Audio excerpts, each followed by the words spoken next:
With global debt reaching record highs, the question is no longer just how we got here, but what can be done to keep debt under control. From government policies to the role of international institutions and even the steps households and businesses can take, there are ways to manage the risks and build resilience. To talk us through this and more, I'm joined by Vincent Deluard, Director of Global Macro Strategy. Thank you for joining us, Vincent. So what policy tools do governments have to prevent debt from becoming unstable? Well, that's a very interesting question. I mean, if you go through standard IMF textbook answer is, if you have too much debt, you should be cutting spending and then leading austerity policies. In practice, that really works. We've seen that the countries that have implemented these policies have gone from very slow, long, painful restructuring cycles. The better way to deleverage a highly indebted sovereign is really to grow nominal growth.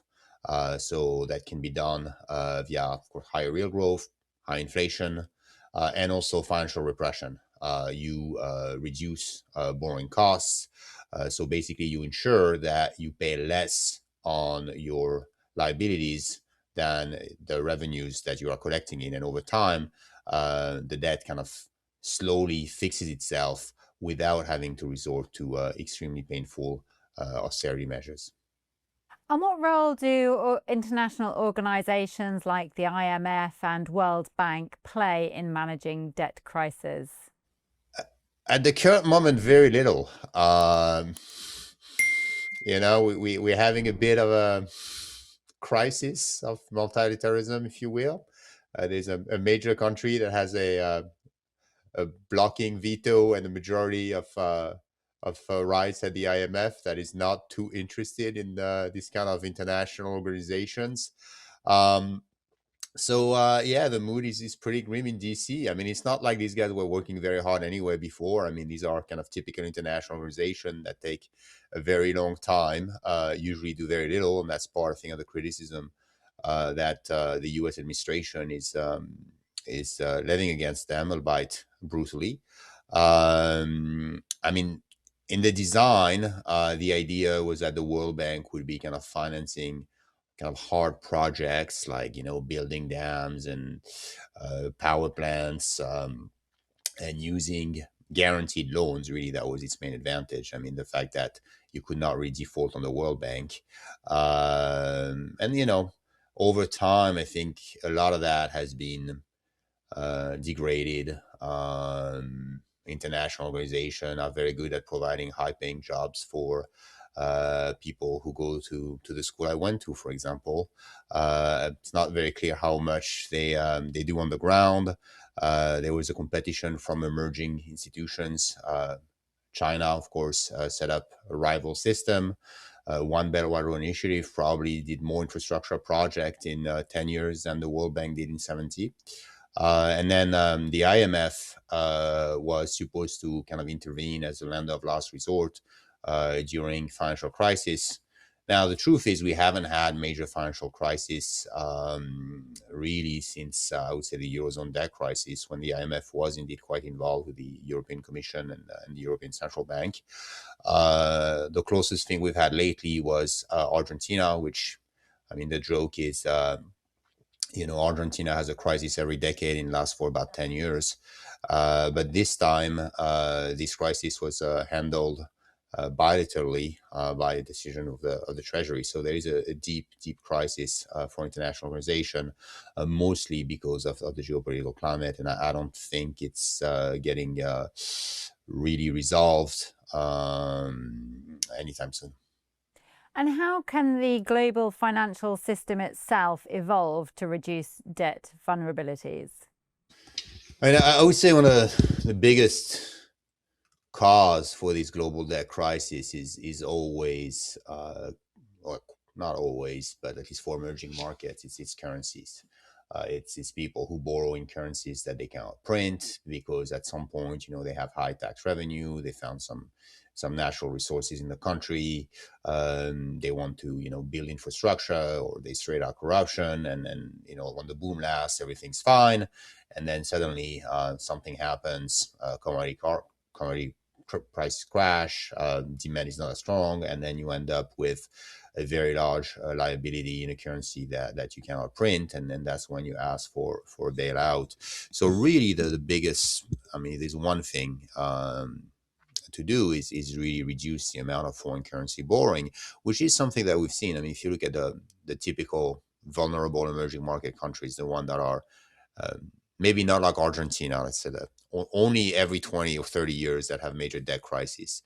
Your Indonesia, your Brazil, India, South Africa, Turkey, the share of local borrowing has greatly increased, which is a good idea. Another good idea, of course, is to borrow in a wider basket of currencies, a basket of currencies that you're more likely to earn through trade. I mean, if you do a lot of trade, let's say with China, and you borrow in dollar, you have again a currency mismatch. So it's always a good idea to match the currencies in which your really your cash flows are denominated with your future debt obligations.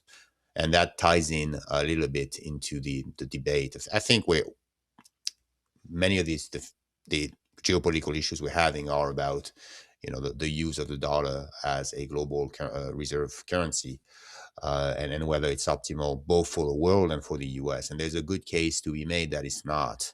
I mean, actually, if we go back to Bretton Woods and the conversation between Keynes and the US delegation, most economists would have argued that it's not the best system. I mean, they believe that getting rid of the gold standard was a good idea because it's kind of stupid to tie economic prosperity to what Keynes called the barbarous relic.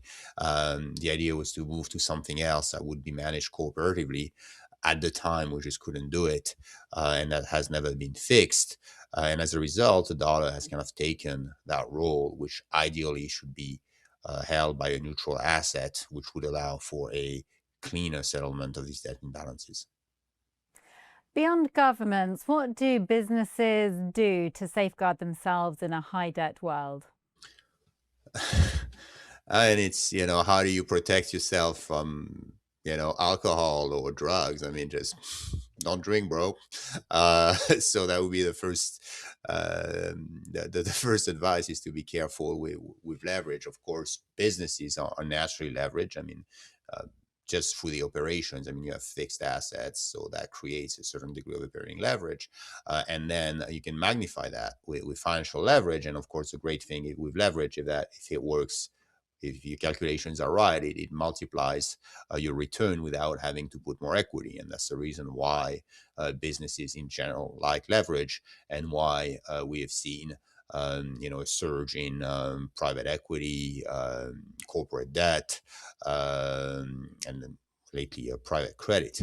Um, Now, at the end of the day, you can kind of give the almost libertarian answer is that if we have a strong bankruptcy laws and a fair system, eventually it will correct itself. The companies that overborrow will go bankrupt, and through the bankruptcy process, their assets will be transferred to their rightful owner, who are more conservative and more intelligent with their use of debt. So it's not something that uh, regulators have to really jump into. They just have to make sure that the rules of the game are fair, and that the people who overextend do not get bailed out every time, because, of course, it gives the wrong type of incentives. And finally, what practical steps can individuals take to prepare for potential economic shifts linked to high global debt? Again, the same advice would apply. If you're worried about that, maybe just don't do it. It's natural for in general, I would say that the household sector should be saving, not borrowing. Now, of course, you have times when you need to buy a house, need to buy a car, but there's a whole industry of professional that will tell you that it's not very reasonable to spend more than 30% on your mortgage payment, or to borrow on credit card when credit card rates are around 25%, although Trump is trying to cap that at 10% right now. So the first thing is not to do it. The second thing, if we're asking about systemic issues like the risk of a global debt crisis, I think ultimately global debt crises are never really solved. It's not like I mean, you always eventually roll it over or inflate it away, or uh, because that is a nominal claim, so you can always and it's very important again when I talk about debt. Always remember that debt is both an asset and a liability. So you cannot really reduce the value of one without the other.